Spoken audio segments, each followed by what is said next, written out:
एक आदमी राजा के पास गया कि वह बहुत गरीब है, उसके पास कुछ भी नहीं है, उसे मदद की ज़रूरत है। राजा बड़ा दयालु था। उसने पूछा कि क्या मदद चाहिए तुम्हें? आदमी ने कहा, थोड़ी सी ज़मीन दे दीजिए।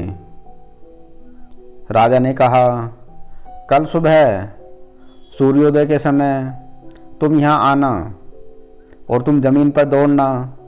जितनी दूर तक तुम दौड़ पाओगे वो पूरी ज़मीन तुम्हारी होगी। लेकिन ध्यान रहे, जहाँ से तुम दौड़ना शुरू करोगे सूर्यास्त तक तुम्हें वहीं लौटकर आना होगा, अन्यथा कुछ भी नहीं मिलेगा। आदमी बहुत खुश हुआ। अगली सुबह सूर्योदय के साथ आदमी ने दौड़ना शुरू किया। आदमी दौड़ता रहा, सूरज सिर पर चढ़ाया, लेकिन आदमी का दौड़ना नहीं रुका था। वो हाँफ रहा था लेकिन रुका नहीं था। थोड़ा और, एक बार की मेहनत है, फिर पूरी ज़िंदगी आराम है। अब शाम होने लगी थी। आदमी को याद आया, लौटना भी है, नहीं तो कुछ भी नहीं मिलेगा। उसने देखा कि वो काफ़ी दूर चला आया था। अब उसे लौटना था, लेकिन कैसे लौटता? सूरज पश्चिम की ओर मुड़ चुका था। आदमी ने पूरा दम लगाया। वो लौट सकता था, लेकिन समय तेजी से बीत रहा था। थोड़ी ताकत और लगानी होगी। और वो पूरी गति से दौड़ने लगा, लेकिन अब दौड़ा भी नहीं जा रहा था। वो थककर गिर गया और उसके प्राण वहीं निकल गए। राजा यह सब देख रहा था। अपने सहयोगियों के साथ वो वहाँ गया जहाँ आदमी ज़मीन पर गिरा हुआ था।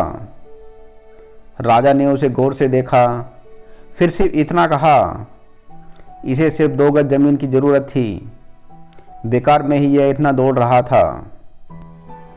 आदमी को लौटना था, पर लौट नहीं पाया। वो लौट गया वहाँ पर जहाँ से कोई लौट कर नहीं आता। हमें अपनी चाहतों की सीमा का पता नहीं होता। हमारी ज़रूरतें तो सीमित होती हैं, पर चाहतें अनंत होती हैं। अपनी चाहतों के मोह में हम लौटने की तैयारी ही नहीं करते। जब करते हैं तो बहुत देर हो चुकी होती है। फिर हमारे पास कुछ भी नहीं बचता। हम सब दौड़ रहे हैं, लेकिन क्यों, किसी को भी नहीं पता। बिना यह समझे कि सूरज समय पर लौट जाता है। अभिमन्यु को भी लौटना नहीं आता था। हम सब अभिमन्यु ही हैं। हम भी लौटना नहीं जानते। सच ये है कि जो लौटना जानते हैं वही जीतना भी जानते हैं, पर लौटना इतना भी आसान नहीं होता। काश हम सब लौट पाते। धन्यवाद दोस्तों। इसी तरह की और वीडियो के लिए लाइक और सब्सक्राइब करें।